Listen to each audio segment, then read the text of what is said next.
سرخط مهمترین خبرها: تاجیکستان حمله آمریکا به نهادهای هسته‌ای ایران را محکوم کرد. در تاجیکستان برای تلفن‌ها اندازه نو جاری کردند. و آخرین خبرها از درگیری میان اسرائیل و ایران.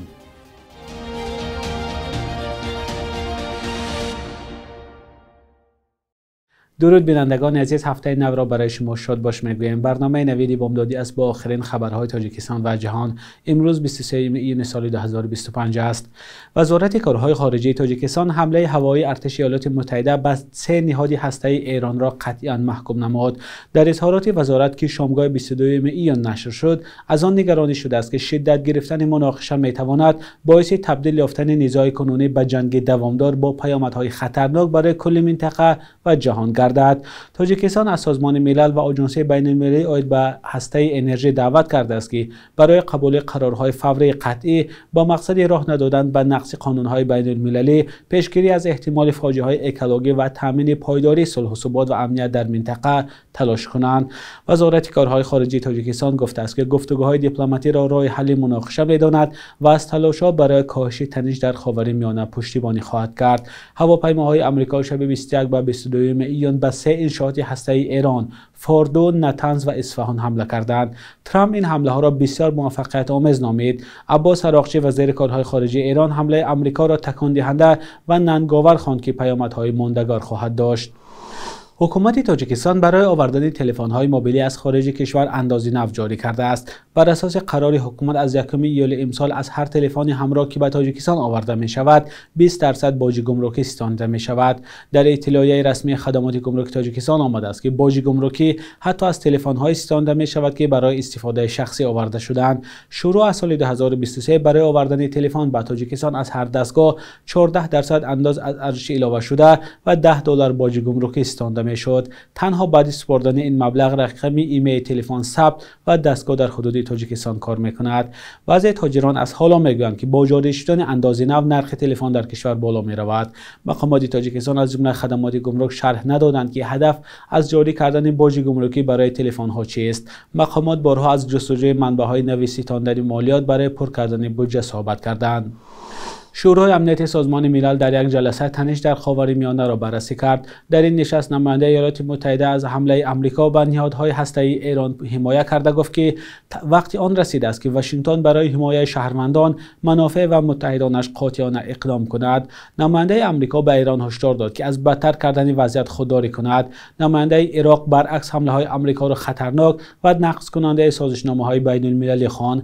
نماینده آمریکا از شورای امنیت طلب کرد که از ایران بخواهد به تلاش‌های 47 ساله خود برای نابودی کشور اسرائیل پایان دهد. امیر سعید ایروانی نماینده دائمی ایران در سازمان ملل با محکوم کردن اقداماتی به گفته او تجاوزکارانه ایالات متحده گفت زمان و چگونه پاسخ دادن تهران را نیروهای این کشور تعیین می‌کنند.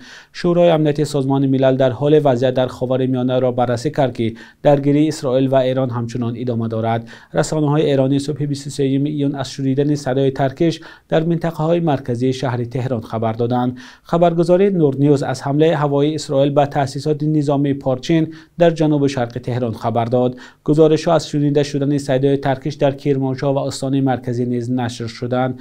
خسارات رسیده در پی این ترکش‌ها فعلا معلوم نیست. ارتش اسرائیل اعلام کرد که روز یکشنبه به چند نقطه از جمله نظام دفاع هوایی در کرمانشاه و همدان ضربه زده است. با گفته منبع اسرائیل همچنین به چند انبار تجهیزات برای موشک در چند نقطه ایران حمله کرده است. در همین حال سخنگوی ارتش ایران گفت که روز 22 ایون با 40 موشک به اسرائیل حمله کردند. مقامات ایران میگویند که بار اول از موشک بالستیکی خیبر استفاده نمودند. صبح 22 ایون در پی حمله های موشکی ایران دست کم 18 کس در اسرائیل زخمی شده است.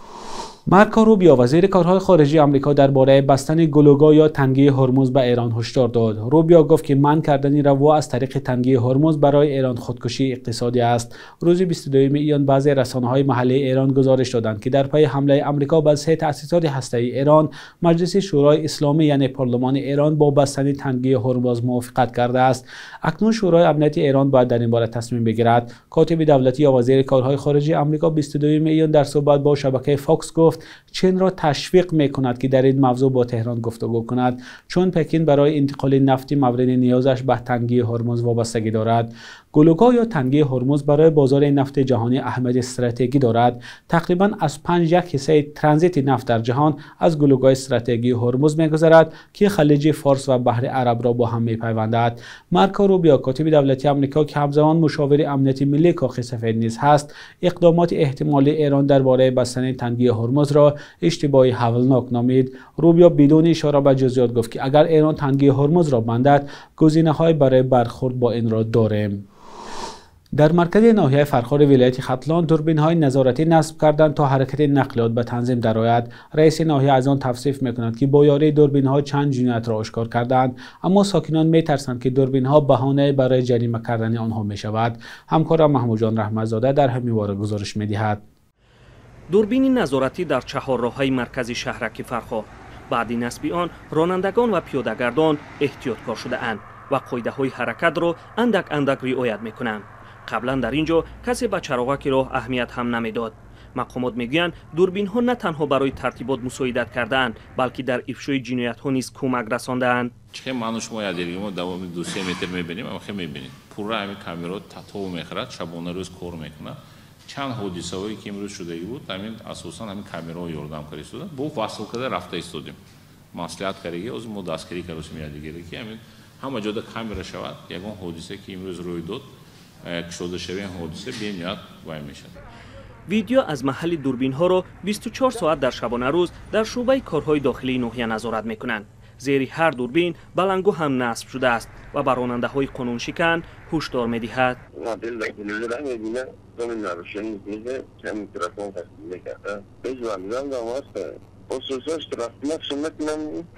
این زمان ساکنان بیم دارند که جریمه ها بسیار بزرگ می شوند و مردمی که به سختی برای زندگی پول می یابند آنها را پرداخته نمی توانند.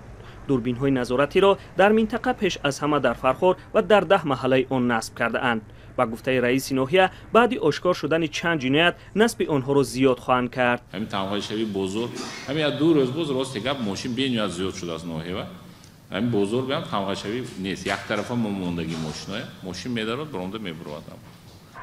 دوربین ها در نزد بازار، ترمینال و مکان های سیر آدم فرخار نصب شده اند. این تجربه را در دیگر شهر و ناحیه های منطقه هم استفاده میبرند، از جمله در شهر کلوب و ناحیه وسه. ممکن است در آینده این شهرها به طرح شهری به خطر وصل شوند که سال 2013 شرکت هواوی چین در دوشنبه به کار انداخت.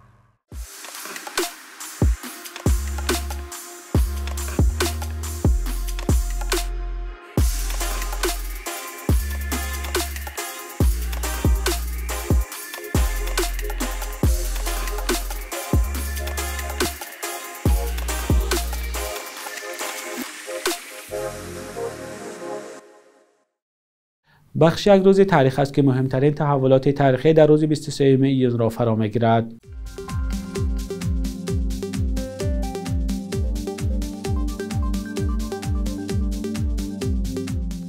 23 ایونی سال 2016 در دوشنبه تخریب تئاتر روسی درامایی به نام مایاکوفسکی شروع شد.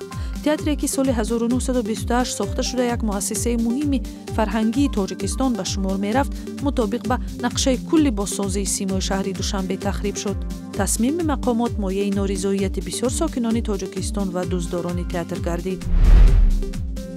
23 ایونی سال 2014 دادگاه عالی ناپدید شدن نظامخان جورایف را تصدیق کرد.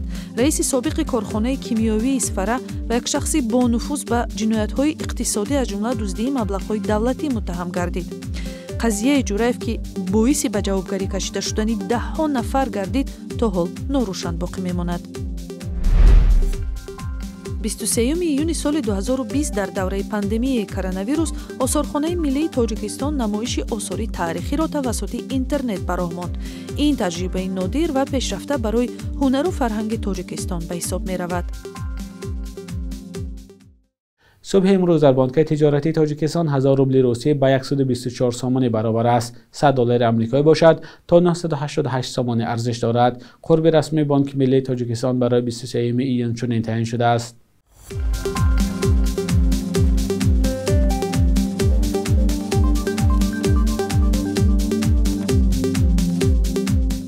بینندگان عزیز، به پایان برنامه نویدی بامدادی رسیدیم. تشکر که تا آخر ما را همراه کرده. تا فردا، خدا نگهدارتان.